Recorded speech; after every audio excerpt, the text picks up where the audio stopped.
حضرت بایزید بستامی رحمۃ اللہ علیہ کا زمانہ مبارکہ تھا، تو ایک یہودی اور مسلمان کا دوستانہ تھا۔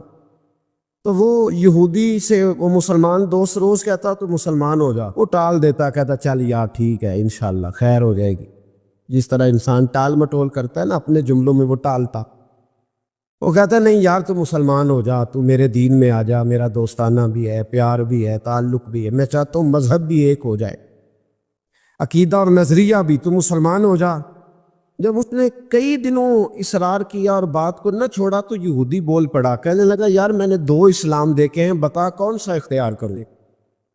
کہا دو اسلام کون سے؟ کہنے لگا ایک اسلام وہ ہے جس پہ تو عمل کرتا ہے، اور ایک اسلام وہ ہے جس پہ حضرت بایزید بسطامی عمل کرتا ہے۔ میں نے دو اسلام دیکھے، ایک میں نے تجھے دیکھا ہے کہ میں شراب پیتا ہوں تو معاذ اللہ تو بھی میرے ساتھ پیتا ہے حالانکہ تو مسلمان ہے، اگر میں جوا کھانے جاتا ہوں تو بھی میرے ساتھ جاتا ہے حالانکہ تو مسلمان ہے، اگر میں جھوٹ بول رہا ہوتا ہوں تو 10 مجھ سے بڑھ کے بولتا ہے حالانکہ تو مسلمان ہے، اگر میں چوک میں کھڑے ہو کر معاذ اللہ بہن بیٹی بہو پہ گندی نظر ڈال رہا ہوتا تو بھی ڈال رہا ہوتا ہے حالانکہ تیرا دعویٰ ہے کہ تو مسلمان ہے۔ ہم دونوں پارٹنر ہیں، بزنس کرتے، جہاں سے حرام کمائی میں کھاتا تو بھی وہیں سے کھاتا ہے حالانکہ تو مسلمان ہے۔ کہنے لگا ایک اسلام تیرا ہے اور ایک اسلام حضرت بایزید بسطامی کا ہے، اس کی میں نے نظر کو بھی پاک دیکھا ہے، جسم کو بھی پاک دیکھا ہے، روح کو بھی پاک دیکھا ہے۔ مسلمان جائیں تو ان کو بھی اس کے پاس سکون ملتا ہے، بے ایمان چلے جائیں تو اللہ دولت ایمان عطا فرما دیتا ہے۔ تو بتا کون سا دین قبول کروں؟ اگر تو تیرے والا اسلام ہے تو پھر تو اس میں کوئی مسئلہ نہیں، کلمہ ہی ایک پڑھنا ہے، لا الہ الا اللہ محمد رسول اللہ صلی اللہ علیہ وسلم، باقی تو سارے کام وہی ہیں جو یہودیوں والے، عیسائیوں والے، کافروں والے۔ تو ٹھیک ہے پڑھا دے، پڑھ لیتا ہوں، ایک کلمے کا ہی فرق ہے۔ اور اگر اسلام وہ ہے جو حضرت بایزید کا ہے تو پھر تو نہ میرے ساتھ گفتگو کر، پھر حضرت بایزید کو کہے مجھے آ کے کہے، اس لیے کہ اگر اسلام وہ ہے جس کی حضرت بایزید جس پر عمل کرتے ہیں تو میں کل بھی کلمہ پڑھنے کو تیار ہوں، میں آج بھی کلمہ پڑھنے کو تیار۔ مسئلہ یہ بن گیا ہے کہ ہم بڑے تگڑے مسلمان ہیں، تگڑے، لیکن حال یہ ہے یہ رمضان میں جو سموسے بکتے ہیں نا، جو رمضان میں بھی سموسے بکتے ہیں، جس نے روزے رکھا ہوا ہے دکاندار نے، وہ بھی گندے تیل میں سموسے نکال رہا ہے، گندے تیل۔ رمضان المبارک میں بھی جو پکوڑے بیچ رہا ہے نا، تو اس نے وہ والا بیسن خریدا ہے جو سب سے سستا ملتا ہے۔ اے مسلمان، یہ نہیں سب اس کو کوئی بندہ کہہ دے تو مسلمان نہیں تو گریبان سے پکڑ لے گا، گرا لے گا۔ جو چوک میں کھڑا ہے نا، چوک میں بچیوں کے اسکول سے چھٹی ہوئی ہے، کالج سے چھٹی ہوئی ہے، تو جو چوک میں کھڑا ہے اگر آپ اسے بے ایمان کہیں گے تو وہ آپ کو لٹا کے ڈنڈوں سے مارے گا، حالانکہ کھڑا چوک میں ہے، تاڑ رہا ہے مسلمانوں کی بہو بیٹی کو، پر آپ بات کریں وہ کہے گا سب سے بڑا مسلمان میں ہوں، تو کیا ہوتا ہے؟ ہمارے حکمران کہتے مولانا آپ ہم پہ فتویٰ دیتے، ایک بولتا ہے کہتا ہے میرے گھر میں تو خانہ کعبے کا غلاف پڑا ہوا ہے، ایک کہتا ہے میرے پاس تو مسجد نبوی شریف میں جو صفائی ہوئی تو وہاں سے انہوں نے جو ریاض الجنہ کا قلین اٹھایا وہ میرے پاس پڑا ہے۔ ایک پاکستان کا صدر ایسا بھی گزرا ہے، کہتا ہے مجھ سے زیادہ نیک کون ہوگا، میں تو 6 دفعہ کعبے کے اندر گیا ہوں، یہ اعلان کرتے ہیں۔ او خدا کے بندے، کعبے کا غلاف پاس ہونا اگر ایمان کی علامت ہوتی تو کعبہ تو سارے کا سارا ابو جال کے پاس تھا۔ اگر مسجد نبوی کا قلین پاس ہونا علامت ایمان ہے تو عبداللہ بن ابی سلول جو منافقوں کا سردار تھا وہ تو 5 نمازیں نبی پاک کے پیچھے پڑھتا تھا، تو رہتا ہی ریاض الجنہ میں تھا۔ اور اگر خانہ کعبہ کے اندر جانا ایمان کی علامت ہے تو 360 بت تو بڑا زمانہ رہے ہی اندر ہے، باہر آئے ہی نہیں۔ تو کس قسم کا فلسفہ ہے ہمارا؟ ہم کس قسم کا انداز رکھتے ہیں؟ بھائی اسلام یہ ہے کہ تیرے اندر تبدیلی آئے، اسلام یہ ہے کہ تو کسی کو حقیر نہ جانے، اسلام یہ ہے کہ پھر صہیب اور بلال اور عمر ایک صف میں کھڑے نظر آئیں، اسلام یہ ہے کہ حضرت سیدنا ربیعہ بن کعب رضی اللہ تعالیٰ عنہ، کالا رنگ، موٹے ہونٹ، چپٹی ناک، حضرت ربیعہ بن کعب رضی اللہ تعالیٰ عنہ، بڑا خاندان نہیں، بڑی برادری نہیں، پڑھے لکھے نہیں، لیکن پھر اسلام اس کا نام ہے کہ نبی پاک کی وہ غلامی کرے، اور حضور ان سے کہہ دے کہ جاؤ فلانے سردار سے کہہ دو جا کے کہ میں تیری بیٹی کا نکاح اپنے اس کالے رنگ کے غلام سے کرنا چاہتا ہوں، تو وہ غلام جا کے پیغام دے تو باپ اور ماں تو مہلت مانگے سوچنے کی اور کہے شام کو بتائیں گے، اور بیٹی بول کے کہے نہیں، یہ کفر کا دور نہیں، یہ اسلام کا دور ہے، سوچیں بدل گئی ہیں، کوئی چھوٹا نہیں، کوئی بڑا نہیں، کوئی چودھری نہیں، کوئی کمی نہیں، سارے ایک ہیں۔ اور بیٹی بول کے کہے ابا جی میری فکر نہ کرو، اگر نبی پاک نے کالے رنگ کے حبشی غلام کا رشتہ بھیجا ہے تو آپ مجھ پر زیادہ مہربان نہیں، میرا رسول مجھ پر زیادہ مہربان ہے، آپ مجھے بھیجیں، میں اسی کے ساتھ نکاح کروں گی، مجھے امید ہے رب رسول مجھے ضائع نہیں کر۔ پھر سوچیں بدل جائیں۔ تو اپنی زندگی کے اندر حضرت بایزید بسطامی رحمۃ اللہ علیہ کا ایک یہودی پڑوسی تھا اور مخالف بھی بڑا تھا، ساری زندگی اس نے حضرت بایزید کی مخالفت کی۔ کچھ لوگوں کو پتہ ہوتا ہے کہ جس کی میں مخالفت کر رہا ہوں بندہ ٹھیک ہے، پر اندر کے حسد کا کیا کچھ نہیں جا سکتا۔ ساری زندگی حسد کرتے اس نے بھی کیا اور بڑی غلط باتیں پھیلائیں۔ اس سے کوئی غلطی ہو گئی، اس یہودی سے جو یہودیوں کا عالم تھا، اس سے کوئی غلطی ہو گئی،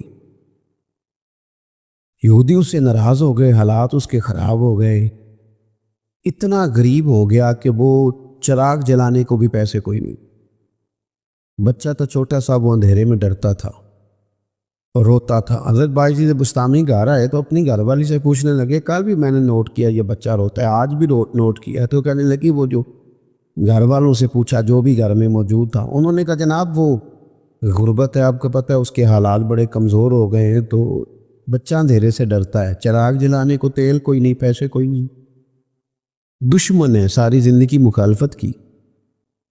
حضرت بایزید نے چراغ میں بتی بھی ڈالی، تیل بھی ڈالا، اس کے دروازے پہ دستک دی، وہ یہودی باہر آیا، آ کر کے آپ کی طرف دیکھا تو آپ نے نا اس کے بولنے سے پہلے فرمایا کہ پوری گلی اور چوک دیکھ لے، بندہ کوئی دیکھ نہیں رہا، اور تو مجھے جانتا ہے میں جھوٹ نہیں بولتا، میں بتاؤں گا بھی کسی کو نہیں، یہ تو چراغ رکھ لے تاکہ تیرا بچہ سو جائے، آرام سے وہ لیٹ جائے، میں کسی سے ذکر نہیں کروں گا، تیرا میرا راز رہے گا، اور میں نے رات کو میں آیا ہوں دیکھ بھی کوئی نہیں رہا۔ وہ یہودی کہتا ہے بولنے کی طاقت ہی کوئی نہ رہی، ہم تو دشمن کو بھی پاکیزہ سزا دیتے، ہم تو دشمن کو بھی پاکیزہ سزا دیتے۔ وہ اندر چلا گیا چراغ لے کے، رات بھر بچہ سویا رہا۔ دوسرا دن پھر ہوا، شام تھوڑی سی گہری ہوئی، لوگ اپنے اپنے گھروں میں سوئے، بچہ ڈرتا تھا اندھیرے سے۔ حضرت بایزید نے پھر چراغ میں تیل ڈالا، بتی ڈالی، دروازے پہ دستک دی۔ جب وہ باہر آیا تو فرمانے لگے تو دیکھ رہا ہے کہ کوئی بندہ موجود نہیں، اور تجھے پتہ ہے میں جھوٹ بھی نہیں بولتا، کسی کو بتاؤں گا نہیں، یا یہ لے جا تیرا بچہ سو جائے۔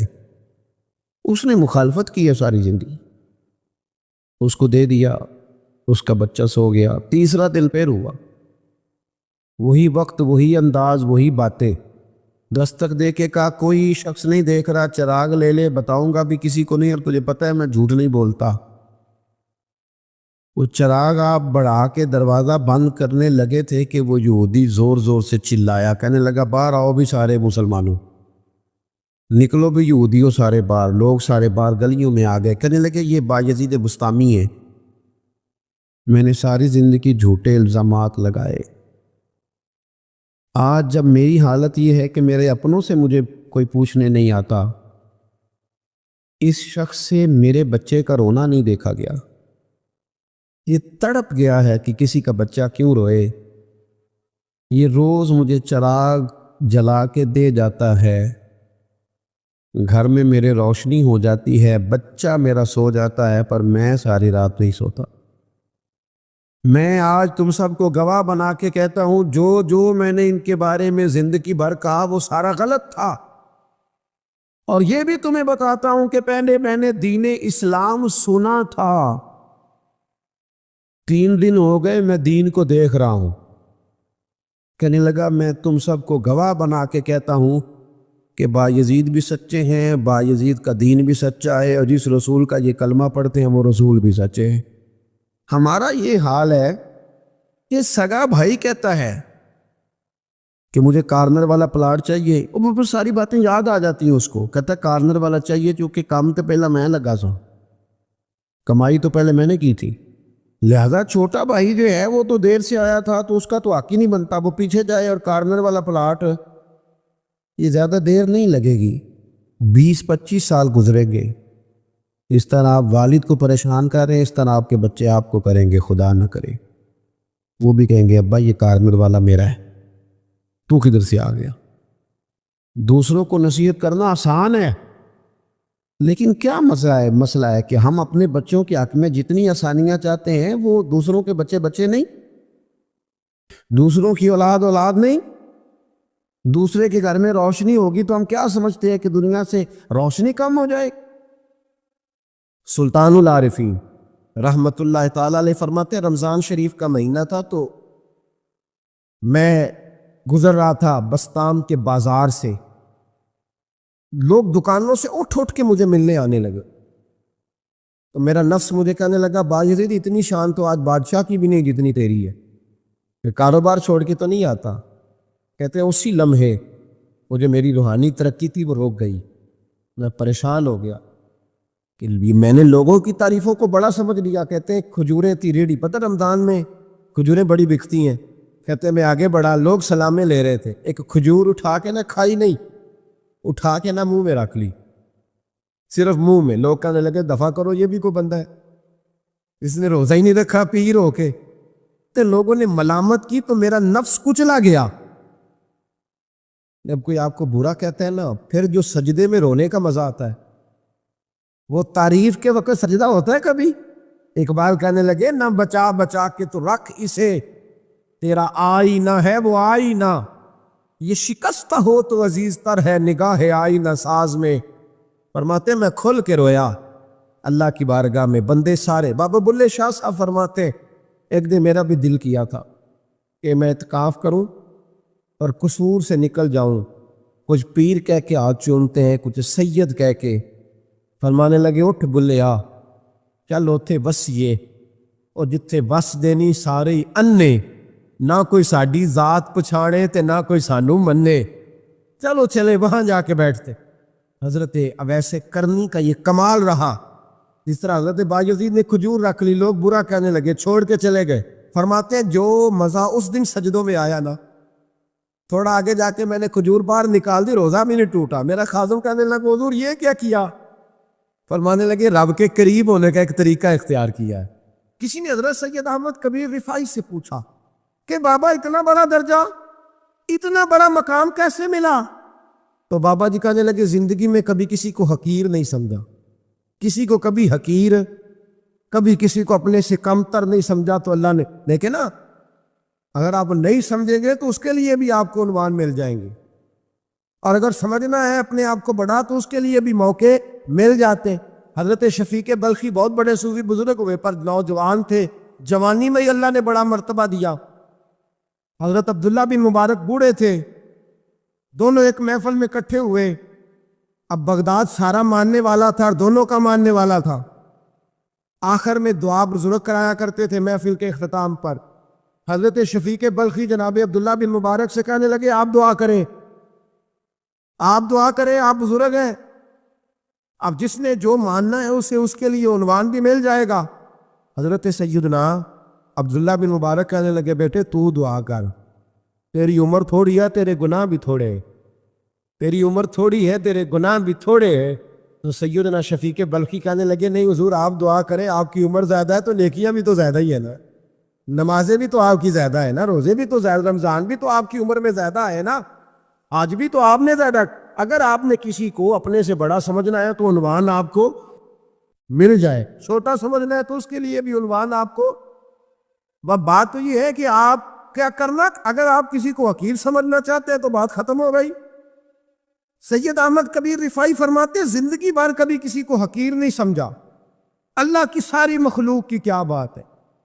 اللہ قرآن میں کہتا ہے ان اللہ لا یستحی ان یضرب مثلا ما بعوضۃ فما فوقها، اللہ شرم نہیں کرتا کہ ایک مچھر کی مثال بیان کرے یا اس سے بھی کم تر۔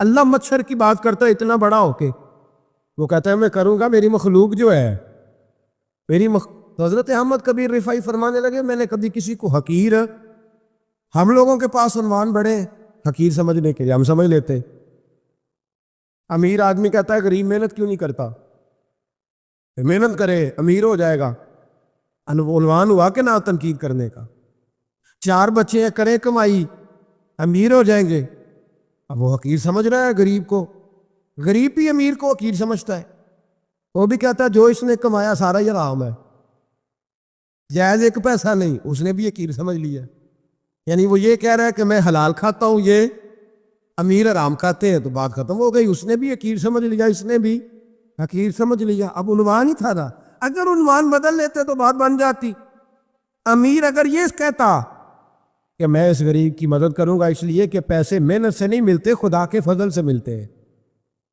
تو وہ یہ نہ کہتا کہ یہ محنت کرتا تو آگے چلا جاتا، اور غریب اگر سمجھتا اس بات کو تو یہ نہ کہتا امیر سارے حرام ہی کھاتے ہیں، وہ کہتا بھئی رب نے جو میرے لیے پسند کیا مجھے دیا، جو اس کے لیے پسند کیا اسے دیا، بات ختم ہو گئی، جھگڑا ختم، عنوان تو مل جائے گا آپ کو، مثبت بھی اور منفی بھی، تو اچھی بات نہیں کہ مثبت اختیار کریں۔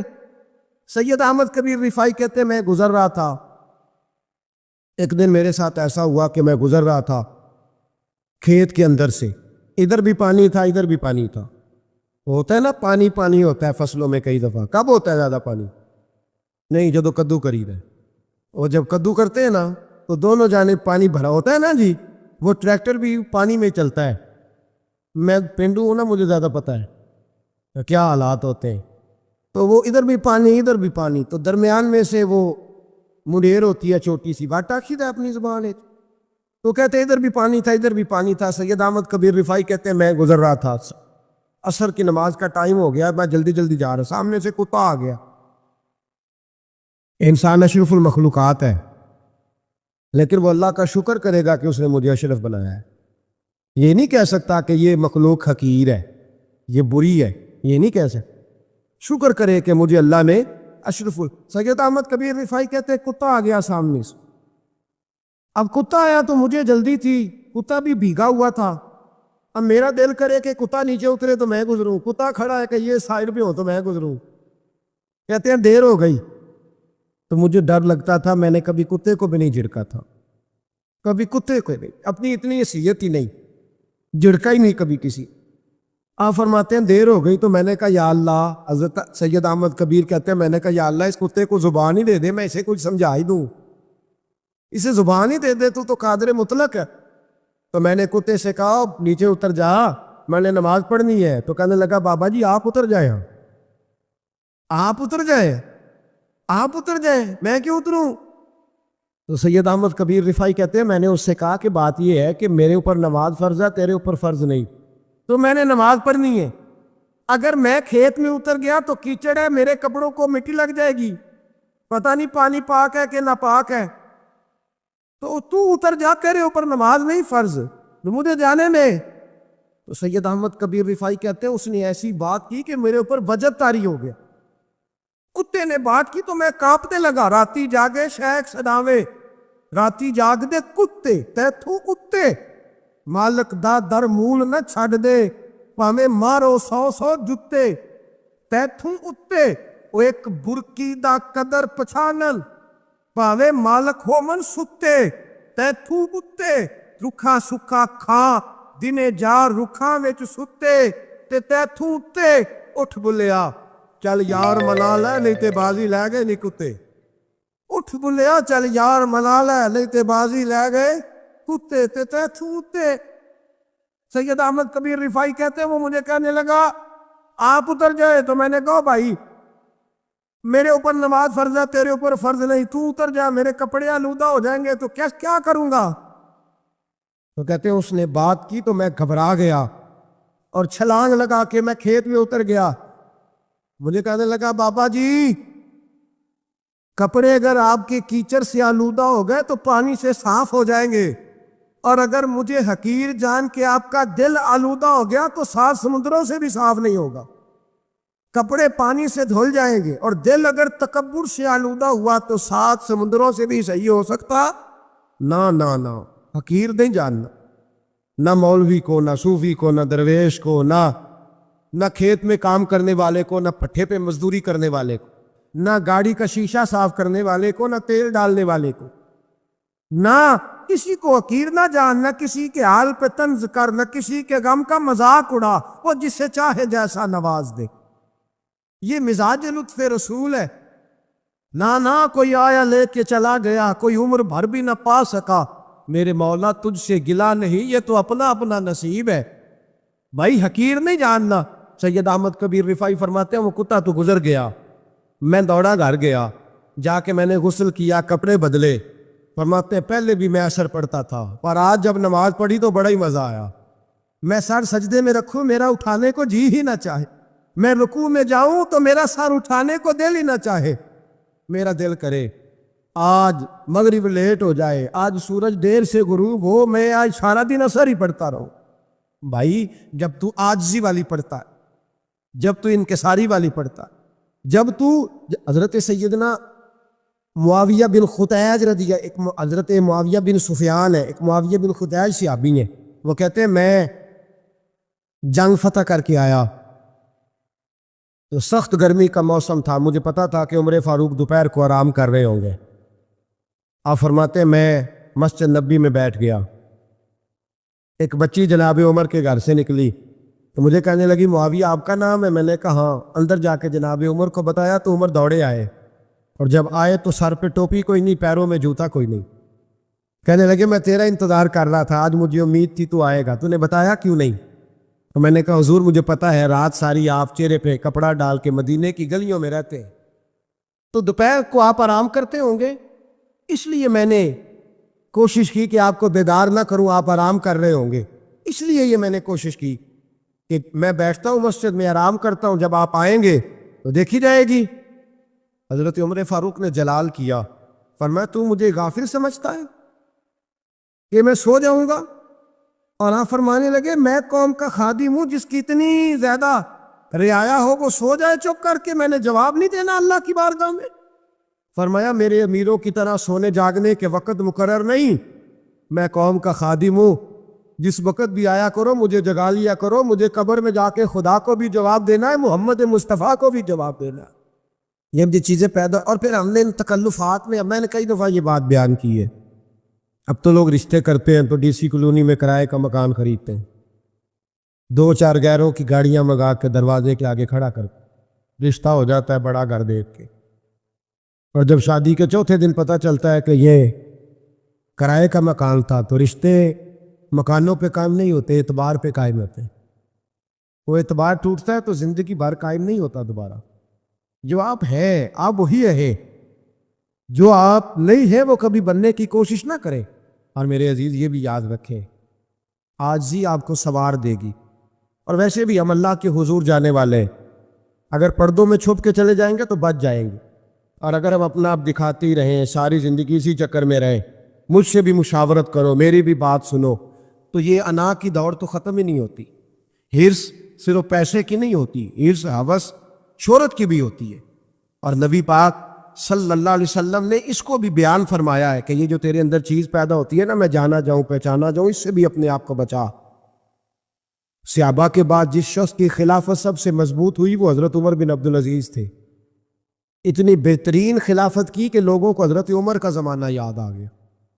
حضرت عمر بن عبدالعزیز عراق میں رہنے والی ایک عورت تھی، اس عورت کا خامد فوت ہو گیا تو 5 بچیاں یتیم تھیں، وہ عراق سے چلی اور جناب عمر بن عبدالعزیز کے پاس آئی کہ آپ میری بچیوں کا وظیفہ لگا دیں۔ وہ کہتے ہیں جب میں پہنچی نا یہاں تو اب تو استقبال آنا جانا بڑے معاملات ہیں، آپ تو بچی کی بارات آئے اور 5 7 10 20 لوگ دروازے پہ کھڑے نہ ہو تو بارات ناراض ہو جاتی ہے، کہتے ہمارا استقبال ہی کسی نے نہیں کیا۔ تو استقبال تو اب اس طرح ہے جس طرح نشہ نہیں ہوتا، یہ استقبال کی حالت ہے، امیروں سے لے کے غریبوں تک۔ مجھے پوچھا ہی نہیں کسی نے، کرسی نہیں دی، آگے نہیں بٹھایا، یہ والا معاملہ ہے۔ اور میں میری طرح کے لوگ نیک لوگوں کی بات نہیں کرتا، اب تو ہم دیکھتے ہیں فلاں مولانا کا استقبال ہو رہا ہے، فلاں کے لیے لوگ کھڑے ہو رہے ہیں، نعرے لگ رہے ہیں، اور اب تو میں دیکھتا ہوں ایسے ایسے ہاتھ لہراتے ہیں صوفی اور درویش کہلانے والے، جیسے سیاسی لیڈر لہرایا کرتے۔ یہ کیا طریقہ ہوا؟ یہ کون سا طرز زندگی؟ میرے نبی پاک صلی اللہ علیہ وسلم نے فرمایا جو خواہش کرے کہ میں آؤں اور لوگ کھڑے ہوں وہ تو جہنمی ہے، تو دوزخی ہے۔ سارے وہی طریقے ہمیں اختیار کرتے جا رہے ہیں، وہی پروٹوکول ہے ہر جگہ، وہ لوگ جن کے دروازے کھلے ہونے چاہیے تھے وہاں بھی ہر وقت کے لیے معاملات طے ہو گئے۔ یاد رکھے میرے نبی پاک علیہ الصلوۃ والسلام نے جو تعلیمات دی، حضرت عمر بن عبدالعزیز رحمۃ اللہ تعالی علیہ، عورت کہتی ہے میں پہنچ گئی، میں نے لوگوں سے پوچھا گھر کہاں ہے، تو کہا وہ جہاں بوری لٹک رہی ہے نا باہر ٹاٹ کا پردہ لگا ہوا ہے، وہ حضرت عمر بن عبدالعزیز کا گھر ہے۔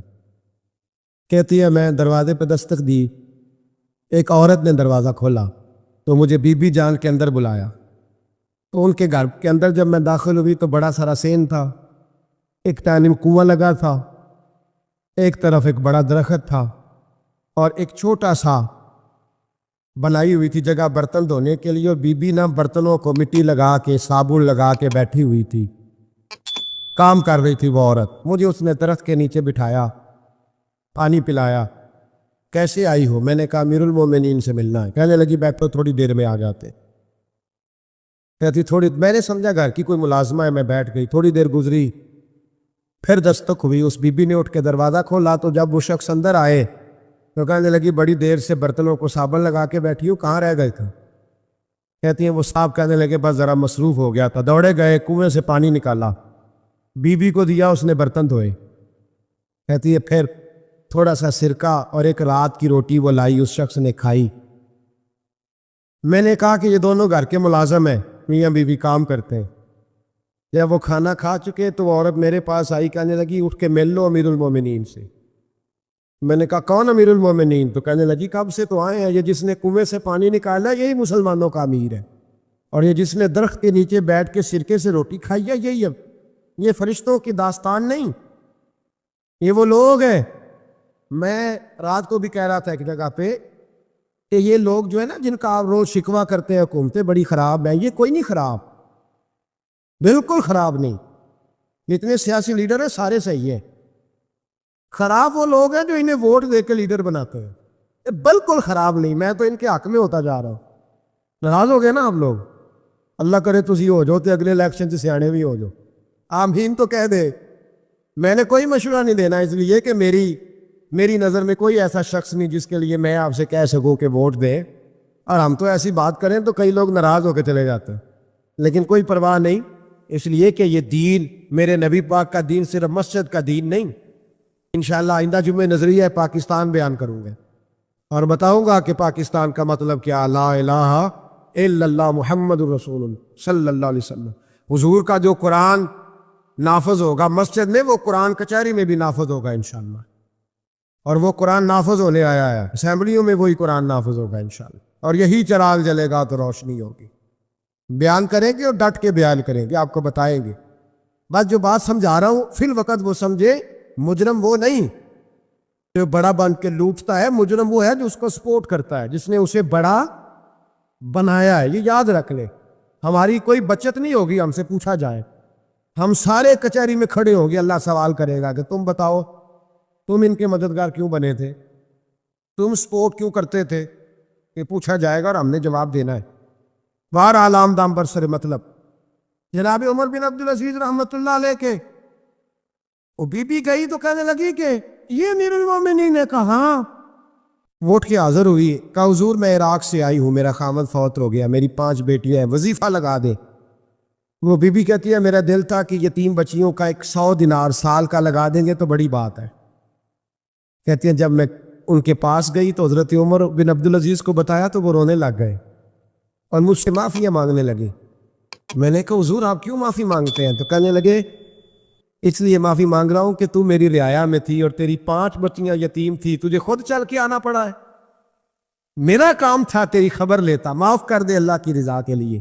انہوں نے وظیفہ لکھنا شروع کیا تو میری ایک بچی کا 1000 دینار سال کا لکھا۔ میں نے کہا اللہ تیرا شکر ہے۔ پھر دوسری بچی کا 1000 لکھا تو میں نے کہا اللہ تیرا شکر ہے۔ تیسری کا 1000، چوتھی میں نے کہا شکر ہے۔ جب چوتھی کا لکھا تو میں نے کہا اللہ آپ کا اقبال بلند کرے، اللہ آپ کو ہمیشہ اسی طرح پھلتا پھولتا رکھے۔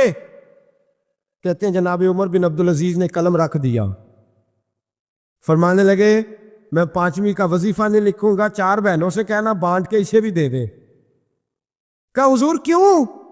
آپ فرمانے لگے جب تک تو اللہ کا شکر ادا کر رہی تھی میں بھی رب سے جڑا ہوا تھا اور اللہ سے ڈر کے لکھ رہا تھا، اب تو نے میری تعریف کی ہے، اب میری ذات آ گئی ہے، اب میں اگر یہ وظیفہ لکھوں گا تو اس سے اللہ راضی نہیں ہوگا، اس سے میرے نفس میں ریا پیدا ہوگی، اب میں 5ویں کا نہیں لکھوں گا، جا اور جا کے عراق کے گورنر کو دے۔ بیوی کہتی ہے میں گھوڑے پہ بیٹھی اور میں چند دنوں کے بعد عراق پہنچی، جب سویرے آ کے میں نے والی عراق کو رکا دیا تو وہ چیخ مار کے رویا۔ میں نے کہا کیا ہوا؟ تو کہنے لگا بی بی آج رات کو حضرت عمر بن عبدالعزیز کا انتقال ہو گیا، فوت ہو تو انتقال کر۔ کہتی میں بھی تڑپ کے روئی۔ میں نے کہا میری یہ 3 بچیوں کا کیا بنے گا؟ تو وہ گورنر کہنے لگا تیرے وظیفے جاری رہیں گے، تجھے ملتے رہیں گے۔ تو کہنے لگی کیسے؟ کہنے لگا میں اگر تو گورنر رہا تو تیرا وظیفہ جاری رہے گا، اور اگر گورنر ہی سے اتر بھی گیا تو میں ذاتی طور پہ مالدار ہوں، پھر بھی تیری بچیوں کے ماہانہ پیسے پہنچتے رہیں گے۔ میں نے کہا تو کیوں دے گا؟ کہتی وہ رو پڑا۔ کہنے لگا اگر امیر حضرت عمر بن عبدالعزیز جیسے ہوں تو پھر اللہ گورنروں کے دلوں میں بھی رحم ڈال دیا کرتا ہے، پھر میرے جیسے لوگوں کو بھی وہ بدل دیتا ہے۔ حضرت عمر بن عبدالعزیز گھر آئے، 3 بیٹیاں تھیں، ایک کو آواز دی وہ آئی تو اس نے منہ پہ ہاتھ رکھا ہے، دوسری کو آواز دی وہ آئی تو منہ پہ ہاتھ رکھا ہے، تیسری کو آواز دی تو منہ پہ ہاتھ رکھا ہے۔ آپ نے اپنی بیوی سے کہا کہ یہ بچیاں منہ پہ ہاتھ کیوں تینوں نے رکھا ہوا ہے، کیا بات ہے؟ تو بی بی رو پڑی، کہنے لگی 4 دن ہو گئے میری بیٹیاں پیاس سے روٹی کھا رہی ہیں، 4 دن ہو گئے، ان کے منہ سے بدبو آتی ہے، اس لیے وہ آپ کے سامنے آتی ہیں تو منہ پہ ہاتھ رکھ لیتی ہیں 4 دنوں سے۔ بی بی رو رہی ہے، حضرت عمر جلال میں آ گئے۔ آپ فرمانے لگے تو یہ رو رہی ہے، تو روئی ہے، تو نے میرے گھر میں رہ کے اللہ کی ناشکری کی ہے، تو شکر ادا نہیں کرتی کہ 3 وقت پیاز اور روٹی تجھے گھر کی 4 دیواری کے اندر مل جاتا؟ رو رہی ہے؟ میں ہاں میرے ساتھ باہر نکل، تجھے وہ لوگ دکھاؤں جو جھونپڑیوں میں رہتے ہیں اور مانگ کے کھاتے ہیں، تجھے دکھاؤں اتنی ناشکری کہ گھر کے اندر پیاز پہنچ رہا ہے، روٹی پہنچ رہی ہے، اور تو کہتی ہے میری بیٹیاں پیاز سے کھاتی ہیں، شکر کر فاقے نہیں کاٹنے پڑے۔ پھر اگلے لفظ کہے تو رو پڑے۔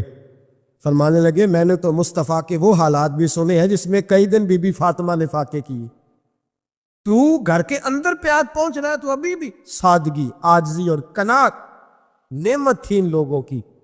ہمارے ہاں روز شکوا ہے، کس بات کا؟ گاڑی کوئی نہیں، روز رونا ہے، کس بات کا؟ بنگلہ کوئی نہیں، روز رونا ہے، کس بات کا؟ بینک بیلنس کوئی نہیں، 10 جوڑے کیوں نہیں عید پہ آئے؟